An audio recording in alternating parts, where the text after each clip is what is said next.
Pledge of Allegiance. We can begin.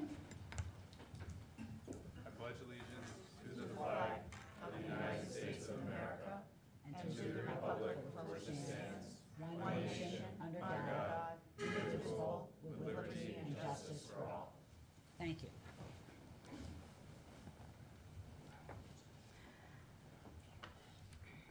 Approval of the minutes? So moved. Second. All those in favor? Aye. All right, thank you. Public communications. We have communications from our student board representatives. Hello, board members. To start us off, I'll be giving the high school report. Yesterday was the high school Winterfest. It was a program for little kids to come into the high school and donate a toy or money for kids that are unfortunately don't have presents in this season. I know the news was there, and I saw a report today that we were, I think, on Channel 3. Also, this past weekend, the high school drama club had the production of Rudolph the Red-Nosed Reindeer, and it was a very good production with many students in attendance. And they announced that in the spring, Mamma Mia will be the spring performance. Next Wednesday, the music department will be hosting the winter concert. And this past week was the culture night at the high school, where seniors and upperclassmen presented posters and presentations about different cultures from around the world and shared cuisine and dance and music from those countries and their culture.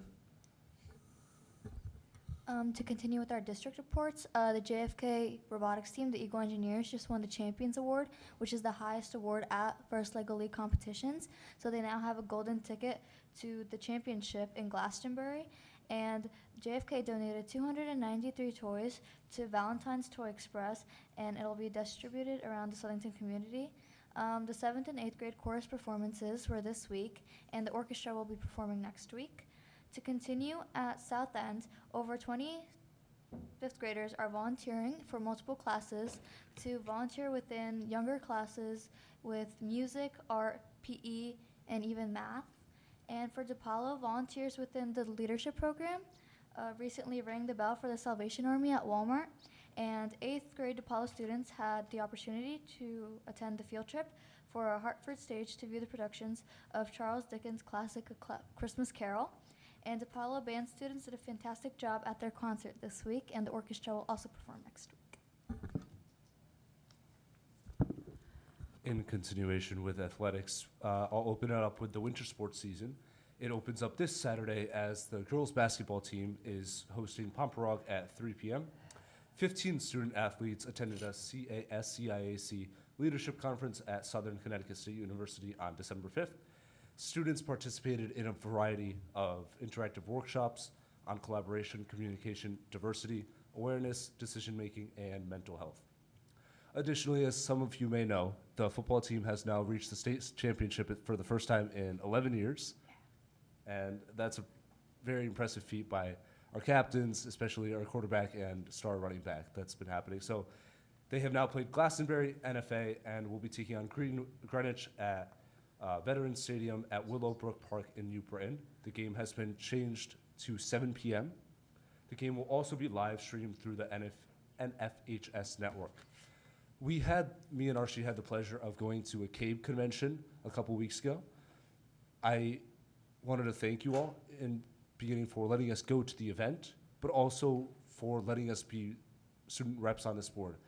Throughout the student panel, we heard a variety of issues stating that children were not allowed to voice their opinions. They were almost not allowed to state what they had to say. And that was something that we were talking about, that we didn't expect that. We thought that districts would be more open. But after talking, we were helping other schools, helping other districts kind of realize how they can kind of build their own student representation. And we wanted to thank you for allowing us to do this. We see how far ahead our district is, and I think we want to stay that way. So thank you all for giving us your attention this evening and years past and years in the future. Thank you. Well, thank you for your report. Thank you very much. Any questions of our student reps? No questions? Well, thank you, kids. Thank you very much. Next, we have communications from Board of Education members. Bob? Yes, I want to give a shout out to one of our staff members. There's a bill that was passed in the legislature, I don't know if it was a year and a half ago, whatever it was, a school climate bill that was passed. And I attended a meeting last week in Hartford with other leaders, teachers around the state, and many districts are dragging their feet and not taking it seriously. I want to applaud Mr. Pepe, who has spearheaded the efforts in our town, and the legislation mostly, I believe, deals with challenging student behaviors. Mr. Pepe has led the effort to organize this, and there's more to the bill than that. And I want to thank him for that and applaud that, that our district is not dragging its feet and is in fact taking it seriously. And the other piece of that is I'd like to maybe ask in the future if we could have maybe a quick summary of what the bill says and what we've actually done about it, because it's something we should be proud of. Okay, thank you. Any other board members? Any communication? Joe? Yep, I had a couple things I wanted to touch on. The first was I received an email from Missy Cipriano with the Bread for Life about what in our district. So I guess Nicole Maxlin from our food service department approached Bread for Life to provide a giving opportunity. While this happened while there was uncertainty with certain food programs in the state of Connecticut a few weeks back, they filled 100 backpacks with food and handed out to some of our families in town that needed the help. I just wanted to take a minute to acknowledge that almost 30% of our student population is enrolled in free and reduced lunches. This is something that should be very sobering for those thinking that Southington is good. You know, there is need here. Volunteering time or money in the community becomes popular during the holidays as everyone can get into the giving spirit, but please remember that needs don't wax and wane outside of this time of year. Please give time or donations when and if you can. The other thing I wanted to discuss, the topic of our special education department. The past few months, there have been negative comments from residents during our meetings. I am sorry that you feel that something was missed or that an intervention wasn't deployed when you thought it should have been.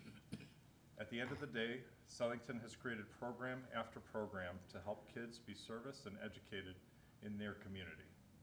Today, over 1,000 students receive some level of special or supplemental education outside of what our average student requires, to the price of over $30 million. This district, this board, time and time again have voted to increase programs, increase spending in this needed area, and have tasked the administration with filling the ranks with those that are talented and motivated to help our students in need. With that being said, I want to say what I always say: the people at home are the most important educators in a child's life, good, bad, or indifferent. When I say that, I acknowledge my responsibility to make sure my children synthesize what they learn at school and fold that into them being good, civic-minded people for later in life. That burden is not on teachers, but on my wife and I. If they struggle, it is my responsibility to direct them to where they should be searching for help. It is my role to show them how to advocate for themselves, not to do it for them.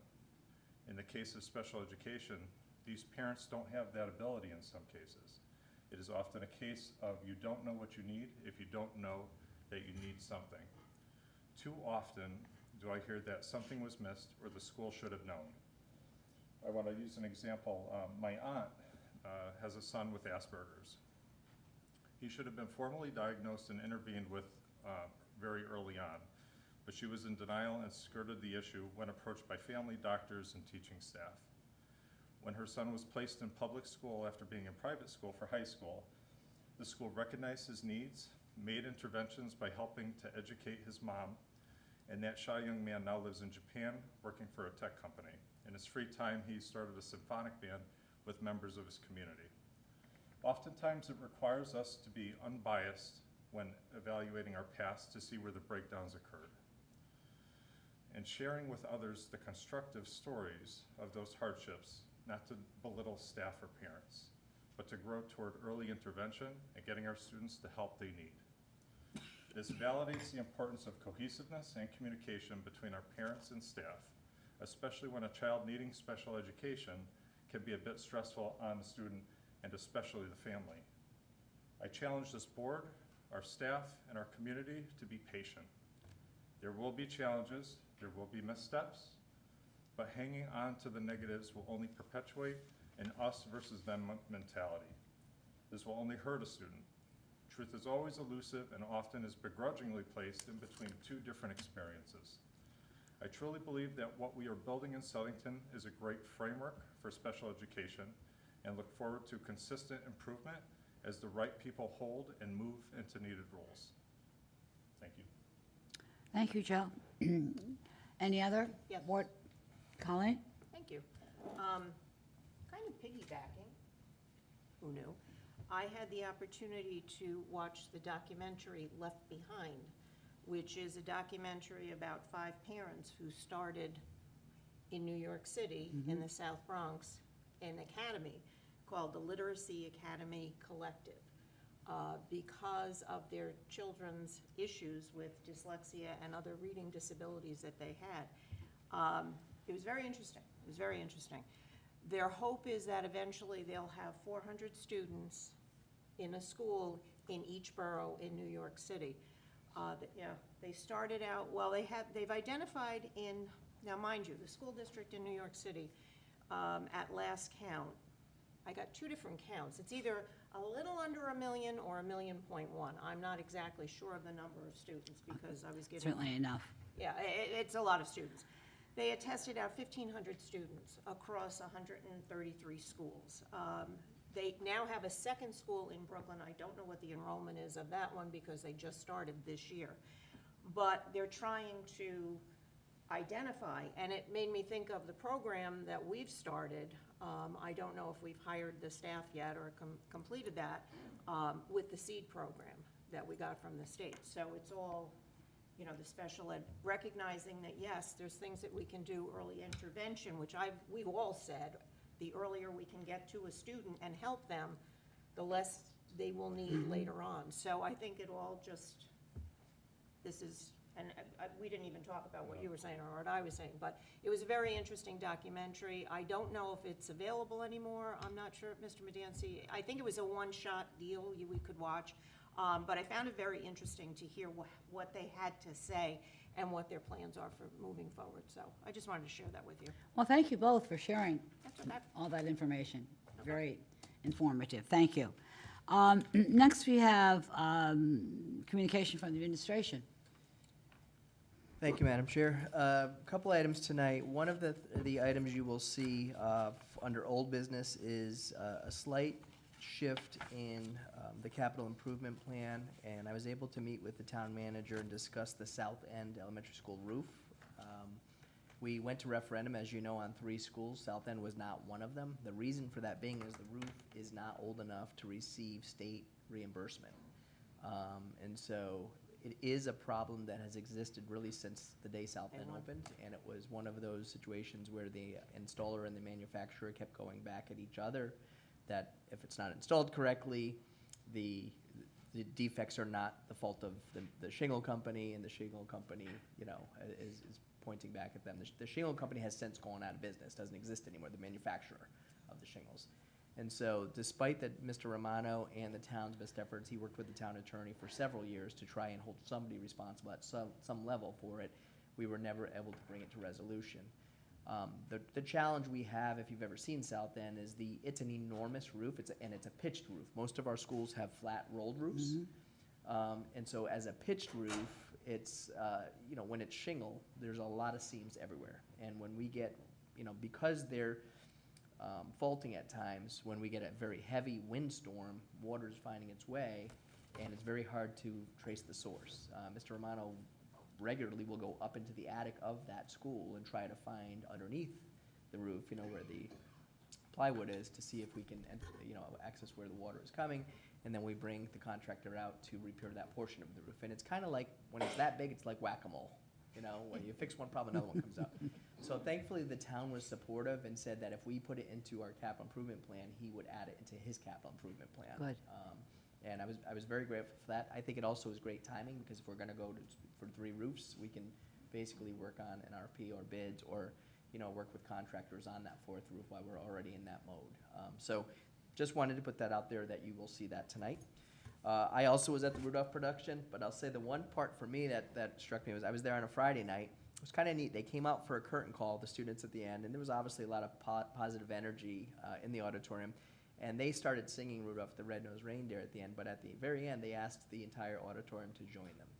And so when you're sitting in a place with 800 people, and it was grandparents, it was parents, it was a lot of families that just brought their young children that probably had nobody that they knew in the production, but they used it as a night out for their kids. It was a very community-oriented vibe that you got that night, that everybody was rowing in the same direction and singing the same song. And I think in today's world, you don't hear that very often. So when you get to find a place where people are singing the same song, it's kind of a nice thing. Budget update. Our goal is to get you the budget books by January 8th, which is the first meeting in January.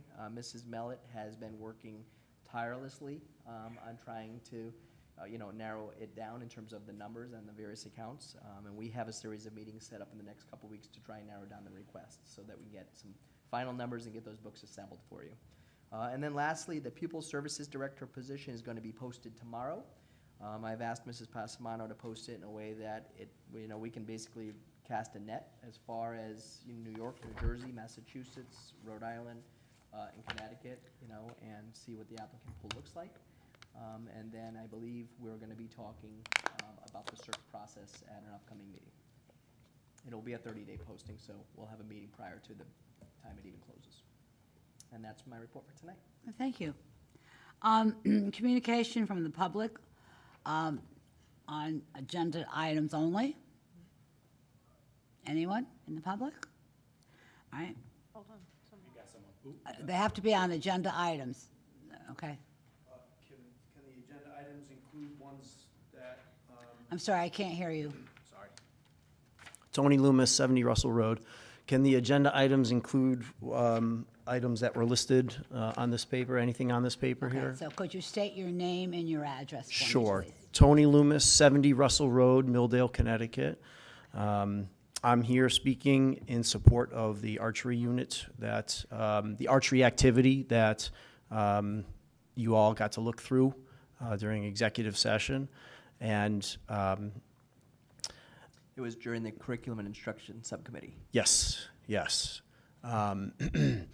Archery is a wonderful activity, and having been a physical education teacher for 23, 24 years, I just want to share that right off the get-go, we are taught that safety, our student safety, is #1 priority. We are taught as physical education teachers to walk the field and look for divots, to go around and see if there's anything sharp in the gymnasium that could hurt a kid. Student safety is our #1 priority. That's what we are most concerned about. And this is my livelihood, being a physical education teacher. If something were to happen to my students, that was on me. And so I only do activities that I know could enhance a student's life and help them and make them better. And I hope we approve this archery activity because it's great for kids, great for students. And so that's all I wanted to say. Thank you. Okay, thank you. Anyone else on agenda items?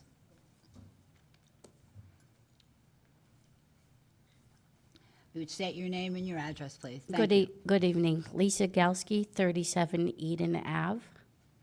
I'd like to speak on behalf of Anthony Loomis in support of the archery program.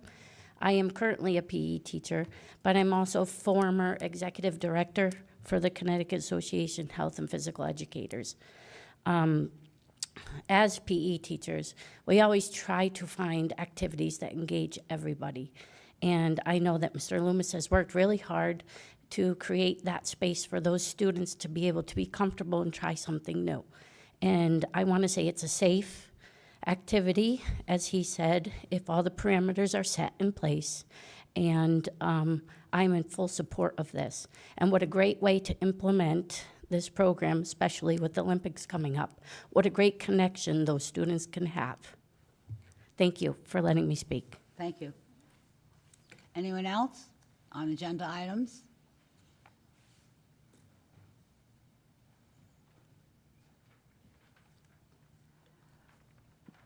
Good evening. Amy Gagnon, 239 West Center Street.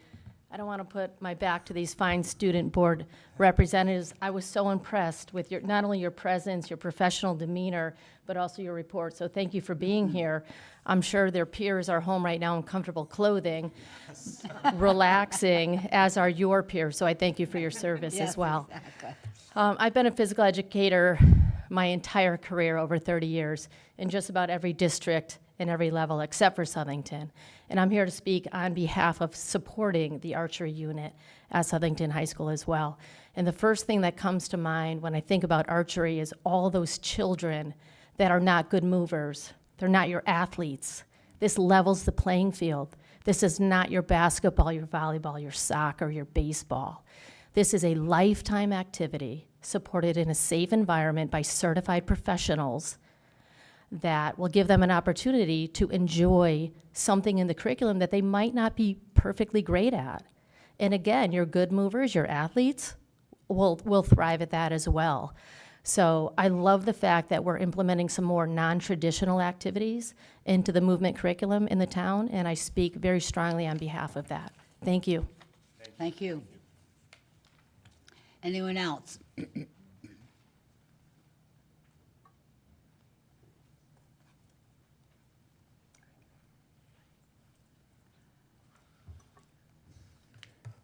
Good evening. Antonio Casano, 297 West Street, Plantsville neighborhood of Southington. Will you be voting on this archery proposal tonight? Can I explain the process? Yeah, but just a point of order, during public, Do you want to allow this? no, point of no? order is No, we that cannot during allow public comment, there is just public comment, the board does not respond. Okay. Okay, I'm sorry, but those are the rules. Okay, then I'm allowed to make my comment? Yes. Okay. Yes.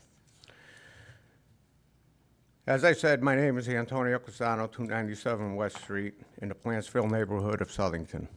I address you tonight in my capacity as a retired law enforcement and security professional committed to the welfare and safety of our students, staff, and our entire school community. I'm assuming you all know that I am on the security staff at the high school. I'm sorry, I maybe should have told you that first. I appreciate the opportunity to share my perspectives on the Physical Education Department's leader recent proposal to introduce an indoor archery program into the school curriculum. I must express my urgent concerns regarding this proposal. Before any further steps are taken, I strongly urge the curriculum team and the board to conduct a comprehensive review of the program, its risks, and its alignments with existing policies. The gravity of the issue at hand necessitates an immediate attention and careful deliberation. Archery, while a respected sport, and I perform it myself, involves the use of potential lethal weapons. Bows and arrows, by legal and practical definition, are weapons with the capacity of launching projectiles capable of causing serious bodily harm up to and including death. Introducing these into an indoor school environment presents several severe safety risks. Improvised space in a gymnasium are not designed to contain projectiles or mitigate the consequences of accidental discharges, increasing the likelihood of injuries. The potential for catastrophic incidents inflicting great bodily harm or death to a person, whether due to equipment malfunction, user error, student defiancy, or unforeseen circumstances cannot be overstated. Upon review, Mr. Fasano, it is apparent. Mr. Fasano, excuse me. We have a 3-minute limit for our Could I answer communications. this And Excuse me, point of order? May I enter that then? It's 5 minutes. you can do 5 minutes, okay. Continue, I'm sorry. I thought it was 3 minutes. It's When did five. you say to change? 5. It changed. Change that policy. I'll I need about apologize. another minute, ma'am, if that's I okay. apologize. Sorry, go ahead, Thank continue. you. Upon review, it appears that the proposed indoor archery program does not comply with established safety standards set forth by national and state organizations governing school safety. These standards exist to safeguard our students and staff, and any deviation from them exposes the district to liability and undermines our commitment to best practice in school safety. It is deeply troubling that previous objections and documents concerning regarding similar initiatives have been overlooked or minimized by the department leader. Fact is, of course, you can always impress students with the latest toys and nudge a survey whichever direction you like, all while keeping the entire school staff out of the loop to think the proposal through, or just for the good measures, not a single graph presented by the department leader to the curriculum and instruction team bothered to reference staff or any adult. But why bother asking the very people responsible for making the tough, safest decisions when your desired initiative is for personal satisfaction at the expense of safety? The pattern of disregard and feedback, including from security professionals, has directly contributed to a climate of mistrust and apprehension. Introducing weapons, even in a controlled Mr. instructional context. Just Time out. pause Yes, for a ma'am. second, just for a point of order, there can be no reference to a staff member during the presentation. Okay. Okay. I apologize, I normally don't do these type of meetings, and And this Mr. is... Casano, the 5 minutes yeah. are now up, so I have to ask you to please, May I give you the rest of it? fine, you certainly can turn that in, thank you. Thank you. Thank you, Appreciate your time. thank you. very much. You're welcome. Any other communications on agenda items? Am I able to speak since I was? I don't believe you are. I'm not completely, I don't know completely the rules, but I don't believe once you've spoken that you can come back up and speak. Am I correct about that? Okay. So thank you. All right, continuing on, we have committee reports. The first one is Bob, Curriculum and Instruction. Right. Thank you, Madam Chair. Since this is my first report, I just want to explain our procedure. We have a curriculum committee, and we sit and listen to presentations from the teachers. And then if we want to move forward, we bring them to the board. Tonight is the night of what we call a first read, so everybody gets a copy of the proposals. If there are board questions or concerns, they address them to either myself or Mr. Pepe. And then in the 2 week, or the time, it's actually more than 2 weeks because of the holiday. In the time in between, we can address those. Normally, what would happen is at the next meeting, we would vote on proposed curriculum. So it's a rather long report because we didn't have a meeting before, and we have 7 different items. So I will go through those. Well, Mr. Brown, I think what we could do here is, since there are so many first reads that we have, and since the teachers worked very hard on all of those proposals, I am going to suggest to all of the board members that you thoroughly read the material that was presented to you. There are some financial implications, and there are also some safety implications. I would ask the board members to please carefully read all of the material over and present your questions to Mr. Brown or to Mr. Pepe for our January 8th meeting, and then we can have a lengthy discussion on it, okay? So we don't have to go through each one of the reads, okay? That's You your okay with that, Bob? I am, yeah, just remind you, there are some cost implications for some of them. So look at, if you have a question, ask. Right, there's cost and safety, right. Okay, continuing. Policy and personnel meeting. Dawn? Yes. know everyone had a chance to read the minutes of the meeting, so I won't go into too much detail. However, here's a brief summary of the meeting that was held on December 9th. We discussed follow-up to old business with policy 5121.3 regarding academic dishonesty and language around AI. And we're finalizing regulations that will be presented later on in the school year. We also reviewed and revised several job descriptions for transition department leader, principals, assistant principals, classroom teachers, paraeducators, and ABA therapists.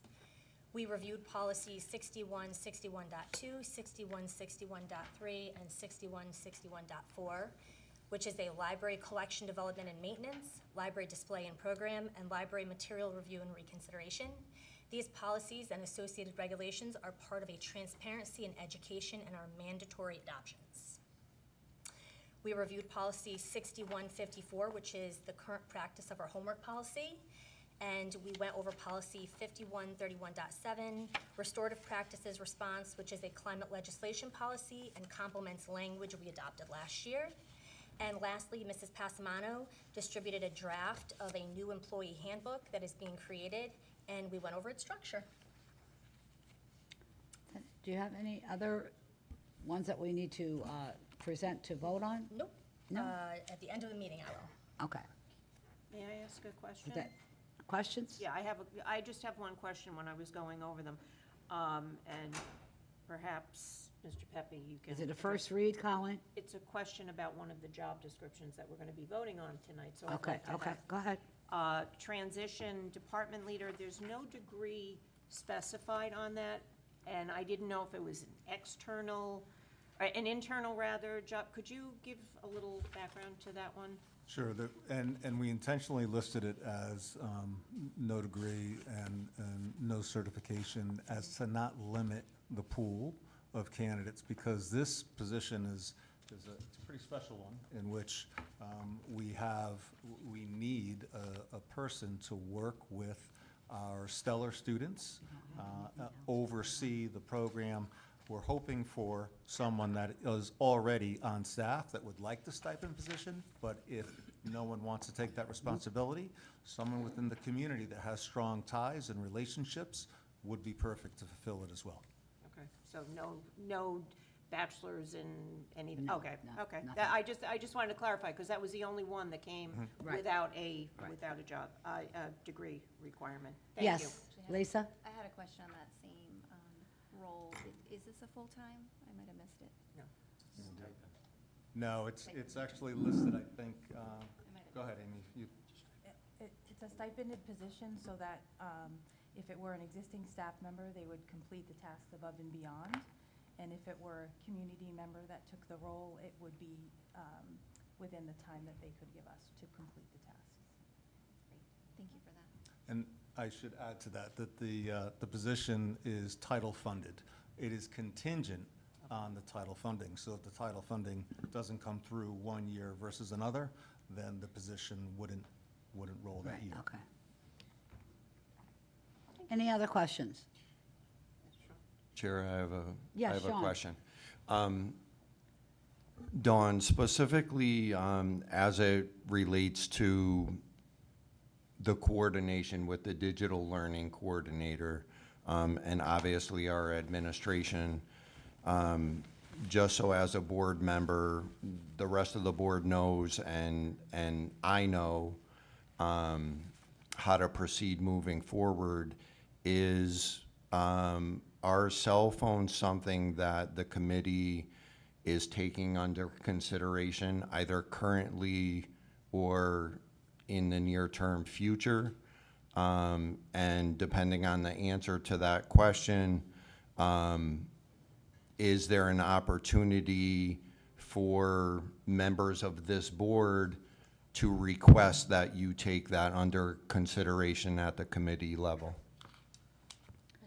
Yeah, so the digital learning coordinator, Rebecca Savicol, who you've all had here to present, the position that was presented is actually what she was hired to do 10 years ago. And as you know, everything has evolved and really burst when it comes to technology, AI. We're now a one-to-one district. So The position itself is more to fulfill what she was doing as her position now has evolved, being paid for through repurposing the reorganization of the Southington High School Library Media Center, which she oversees all of the media centers in the district. Your question in terms of cell phones is one more of practice within the school system, not necessarily under the auspice of this position or even her role. Right, my question speaks to policy. So last year, we, Mr. Reddington and I ran 4 different sessions on the anxious generation. Part of the conversation was how does that shift and move into our practice and policy? When we met with our administrators during our August retreat, each level, high school, it's mainly high school and middle school, already have procedures and practices on the books. As principal of DePaula Middle School long time ago, it was always the practice that students came in, cell phones were in their backpacks, locked in their lockers, not on their person. The decision was that we needed to follow, I won't say policy because there is not a written policy. Right, The exactly. practices and what is already established in the handbook, that we needed to follow those procedures. If it's the board's desire to kick it to P&P to solidify those practices, just like tonight you have homework that is delineated by level and the expectations. If you want us to examine that, then we're at your service. No, and I appreciate the discussion, right? That's the purpose of my question, is to try and, amongst the board, but also for the public to hear, right? To be transparent, to know whether at the committee level, because we all know as membership and administration, that's where the work is done. So, having the opportunity with a committee report in front of us, trying to be transparent in front of the public, because this is a business meeting in public, I asked the question, right? And not to say that it's gonna get answered or resolved tonight, but I know that if it's under consideration, then fine. The expectation then for the board and for the public is it's gonna be visited in a future meeting. And if the intention is not to visit a policy, then at that point, members of this board can then take appropriate action to ensure that the discussion is continued. And that's all I'll say. So that is something that perhaps they can take up, Sean. Okay. The committee can take up, but not at this time, because it's not part of tonight's report. Correct. But it is certainly something that Dawn and your committee can put down on your agenda. Absolutely. Any other questions? Oh, thank you. Okay, thank you. I had a question, more Joe? from procedural. So why was,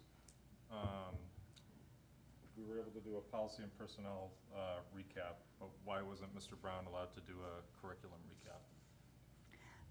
Because as I said, I think there were 7 or 8 new courses that were introduced. Right, and they're there were fir- they're- 7 different things. Right, and proposed. they were all first reads, Joe, okay? Right. So, and on the first read, we don't ask any questions. We ask all of you to please read that material and bring your questions to our next meeting. Because many of the things in the curriculum report have financial implications, and some of them have safety implications. So rather than ask any questions about that, we're asking you to read that and bring it to our meeting on January 8th. So every single meeting in the past, we have some level of discussion of what occurs in the actual presentation of the meeting, not just exactly what. I don't think in a first reading. Hold on, let me speak. It's the prerogative of the committee to essentially hear the teachers in the presentation and to give a recap of how that went down, because we all can't be there. So understand I'm that. sorry, but I respectfully disagree, being a serving member for, what, 7 years? We've never done it that way. I disagree with you, but that's the way it's going to be done this clearly evening, mistaken. okay? I'm disappointed with that.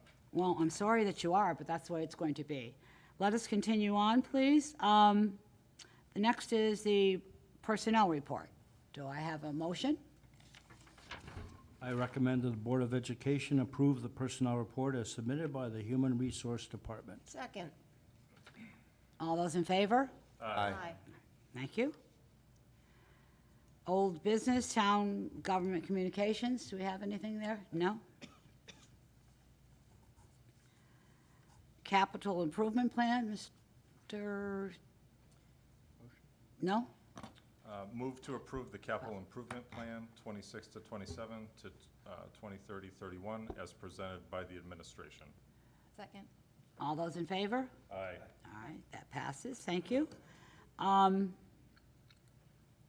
New business. This would be yours stuff, Dawn, okay? Mr. Brown's. Huh? Mr. Brown goes first. Mr. Brown? They're first reads. There's no It's action. the first, they're all first reads, aren't they? Yeah, I think Yeah. yours are first, though. Yeah, they're all first reads, okay. So these are job descriptions. Except when we get to the job descriptions, Dawn, right? Yep. Okay. Okay. Okay, let me get mine here.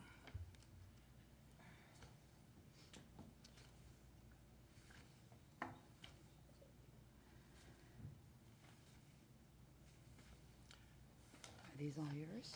No, yeah, I'm going by the job description, I'm just going in order here. The Board of Education Curriculum and Instruction Committee is bringing the K-5 Health new course curriculum to the full board for a first reading. The Board of Education Curriculum and Instruction Committee is bringing Grade 6 Science, a new course curriculum, to the full board for a first reading. The Board of Education Curriculum and Instruction Committee is bringing the SHS AP Human Geography textbook adoption replacement to the full board for a first reading. The Board of Education Curriculum and Instruction Committee is bringing the SHS AP Government and Politics textbook adoption replacement to the full board for a first reading. The Board of Education Curriculum and Instruction Committee is bringing SHS Advanced Pottery, a new course proposal, to the full board for a first reading. The Board of Education Curriculum and Instruction Committee is bringing the SHS Emergency Medical Technician, a new course proposal, to the full board for a first reading.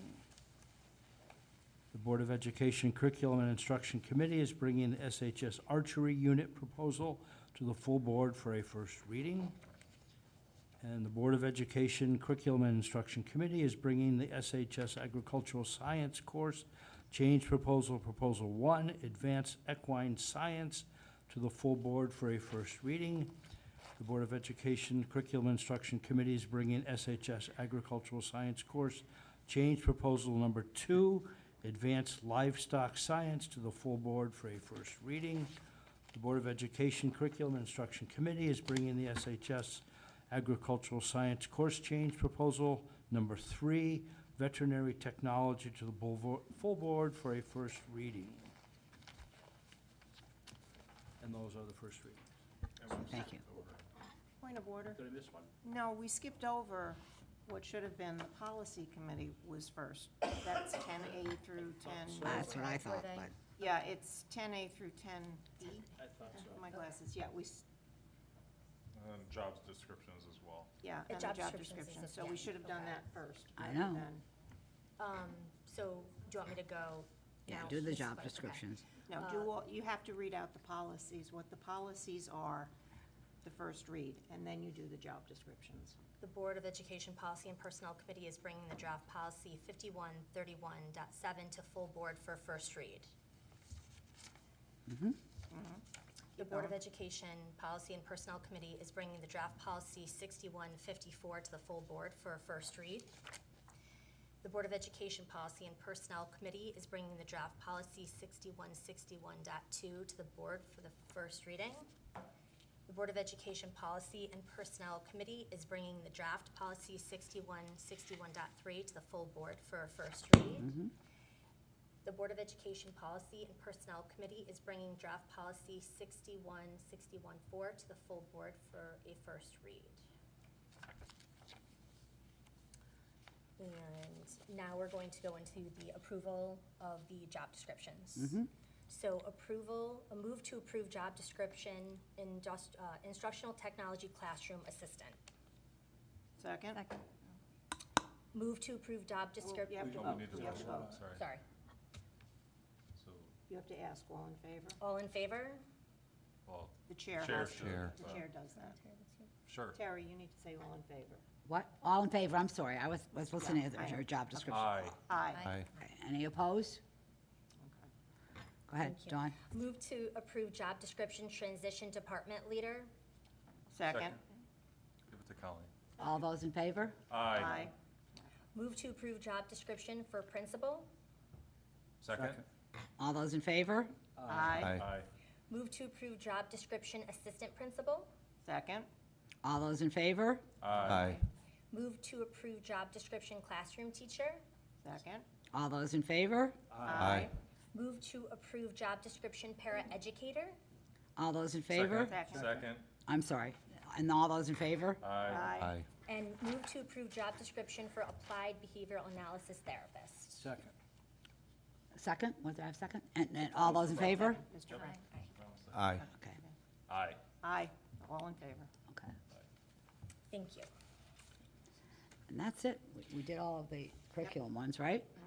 Okay, Chair. and now we're on the superintendent's annual There's a report. question? Chair, sorry, can I revisit Bob's committee report for a moment before we move on? Point of order, no, you can't. No? Okay. Okay. We are now, are we on the superintendent's annual report? Am I correct about that? Yes. Move to approve the superintendent's annual report for 2024-2025 as presented by Second. the administration. All those in favor? Can you ask if anybody has Anyone has comments? any questions? Yes. Discussion. Yeah. Okay, go ahead. I would just like to say, as always, reading the entire annual report from personnel to, finance, God bless you, special ed, administrative, and each individual school, how different each and every one of them are. I just wish the public would take the opportunity. To read it. To read it. It's online. You don't have to do it in one sitting. I did it in two. But no, seriously, but it is. It's just, it's fascinating to read, especially the elementary schools. Everybody's doing the same curriculum. Everybody has the same common goal of educating our students. And yet each school is so different. It's absolutely amazing. So I just thank you for the work. Thank you all that were part of that to put this package together. It's a phenomenal read if you have the time. So I'll shut up now. I didn't know. Any other comments, questions? I just wanted to echo what Mrs. Clark just said, because I haven't gotten through the entire thing yet, because I Not the just only one. received it this morning. So I spoke with Mr. Medancy earlier, and it is an incredible piece of work. It's It is. a work of art. And I do think, like you said, I think the public does need to take a Yeah, look at this. too bad and they don't Maybe see there's a it. way to summarize it a little bit more, but there is a nice executive summary at the beginning that I just think, it does a great job, so. I'd like to stress that it clearly hasn't been done by ChatGPT. Quite impressive, Mr. Menancy. It is good. All right. Any other discussion or comments? We have, next, We need to vote. favor. We need to vote. all those in favor, I'm very sorry. Aye. Aye. Okay, pass it. Last, we have public communications. Any public communications? On non-related, On non-agenda items. Huh? On on non-agenda items. Yeah, I know. Any public communications? No, okay. And, Dawn, Move to adjourn. Second? all those in favor? Aye. Thank you. Get me out of here.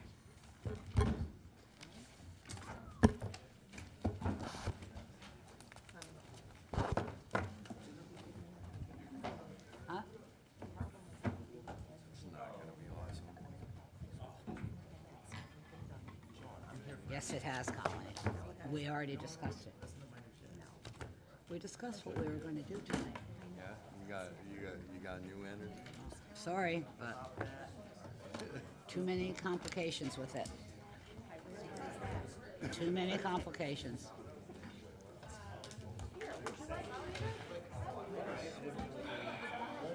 What is it? I'm sorry, what?